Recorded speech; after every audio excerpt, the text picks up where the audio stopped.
Program complete. Enter when ready. Hey everyone, yes it is me. I'm alive and my hair is wet. I just got out the shower. I'm sorry. Just be grateful I put makeup on, alright? I made an effort. So today what I thought we would discuss is one of the main things I pretty much get asked because of what I do is how do you taste wine? Now, before we can really get into that, I kind of feel like I need to give you a little bit of a background in regards to how you taste. Because believe it or not, it is actually very, very sad. Take it from someone who loves food. I mean, I'm a big girl. I love food, probably a little bit more than I should. And I think my career choice kind of made that harder for me because when you study, you kind of train yourself how to taste and how to commit certain flavors and smells and scents and things like that to memory, so that when you're busy trying wine or whiskey or brandy or whatever, you can pretty much go, I think this smells like it has a hint of gooseberry, yeah? Or something snobby of the likes. So in order to go into that, first thing is I just like to point out that often at work, being the creepy woman that I am, I like to watch people as they eat or drink, in the restaurant. And one of the main things that I have noticed is that people don't know how to taste, or they just don't appreciate the fact that they can taste. Like, if I had to pretty much be one of those unfortunate animals like cats, apparently cats do not have the ability to taste sweet things.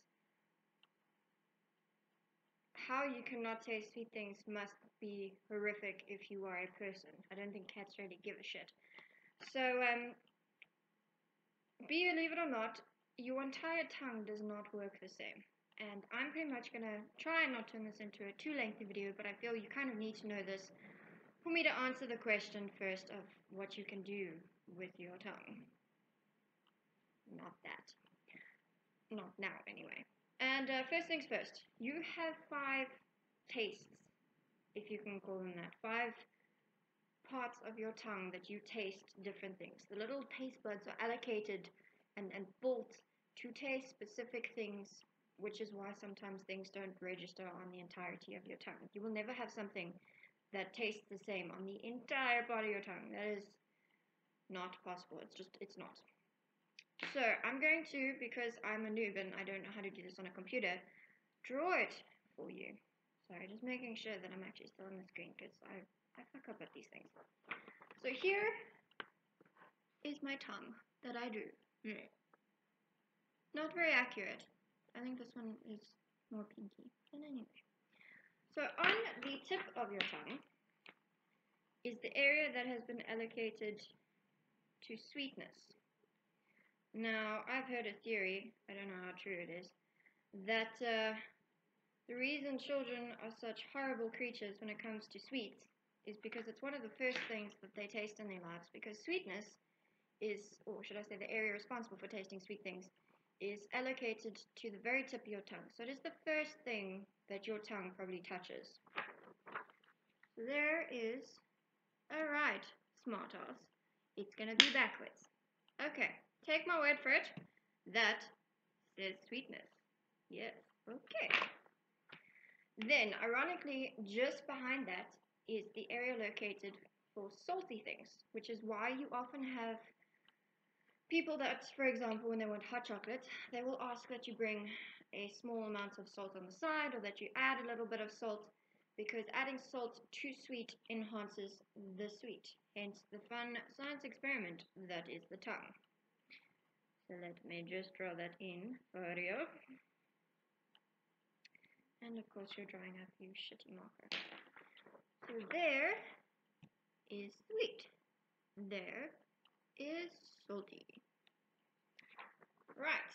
Then is, I think, another thing which hopefully all of us enjoyed when we were children, is the taste of sour.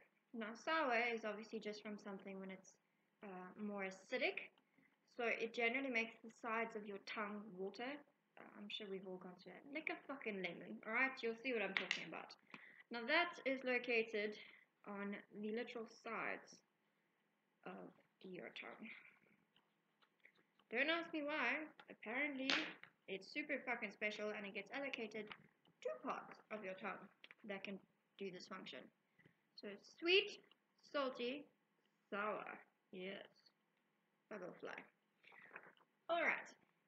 Then, in the middle of your tongue is recently, when I say recently, I mean I think like 20 or 30 years ago, discovered fly. I'm going to find the swatter and fucking kill you.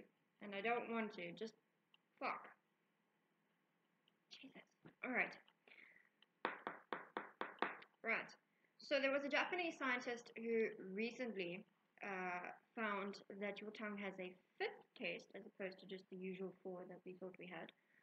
And, of course, being a Japanese, it has a Japanese name.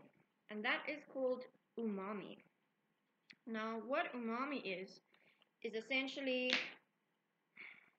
all things savory. So not necessarily salty, but like salty, meaty, had babies, and pretty much popped out umami. All things savory and heavy and meaty and, I mean, you know what I'm talking about, right? Yes. Okay, now that is located literally right in the middle of your tongue. So over there, umami. Now lastly, you pretty much have one that I'm sure we all know as well. At the back of your tongue, we taste things that are bitter. Now the difference between bitter and sour is caused by things that are very acidic, whereas bitter is caused by things that are very astringent and tannic. Like, for example, when you're trying wine, if you're trying something that's very bold and heavy in tannins, like a very young Cabernet Sauvignon or a Bordeaux blend or something like that, the tannin pretty much sort of gives off a feeling of bitterness. I'm not sure if you've ever eaten into a pip of some kind of fruit that's usually quite bitter, because tannin is normally found in pips and skins of fruits. But it tends to give that very dry effect, as well as sometimes it makes a little bit of phlegm at the back of your throat when you have things that are bitter. So you end up with a dry tongue. Alright, so that is bitter. You have that way at the back. So just a brief recap, there's your tongue. Yeah. And right in the front, you have sweet. Just behind that, you have salty. Right in the middle, you have umami, which is all things savory. On the sides is sour. That's what makes the sides of your tongue water. Then right at the back of your tongue is bitter.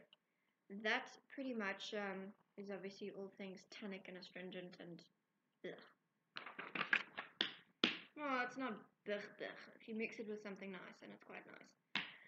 Alright, now with this basic understanding in mind, what I would really appreciate if you could do, because trust me, you will appreciate it so much, is anytime you put something into your mouth, food or drink wise, close your eyes and focus on what you are tasting, what you are smelling, because depending what it is, if you actually pay attention and not just, stuff your face to keep yourself alive and not actually appreciate what it is that you are doing, I promise you, you will find it so intriguing as to how it is, you can actually feel that how it is on certain parts of your tongue respond to certain flavors. And especially when you start mixing flavors, and then you find that your tongue is the most awesome science experiment, and you can pretty much trick it and play with it into thinking and tasting things that are not even there. Or shall I say, it tricks your brain into thinking and tasting things that are not even there. So, this is just a very basic background. In part 2, I will pretty much go into the actual wine tasting department, but I just wanted this to be explained in preparation for part 2, which is the actual wine tasting, which is what was requested. But I feel it's kind of pointless trying to explain how you would actually acknowledge wine and everything that's in wine when you don't even know how the thing that helps you taste wine works. Make sense? Yes? Kitty cat. For everyone that you can see my cat's tail, this is Arabella. Okay, so that is pretty much. Come here. Woo! can just feed me and love me and I'll do nothing for you, Mummy. Bella, made me lose my place. Alright. So we are heading on 10 minutes already. Let us just call it for today. Hopefully I've taught you something and given you something interesting to think about. And I'm serious. It's amazing, especially when you actually start putting more time and effort. Sorry, I'm stroking my cat, as you can see this. As you can put more time and effort into it, your tongue will respond, your brain will start to acknowledge things. You will pretty much start to recognize certain flavors, certain scents.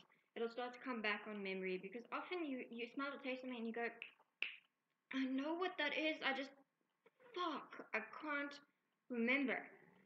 And trust me, that sucks. I have that a lot at work, seriously. But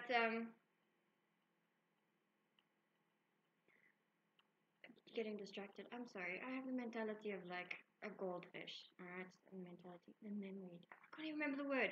Alright, we're gonna say bye now. Okay. Love you, bye bye. Say bye, Bella.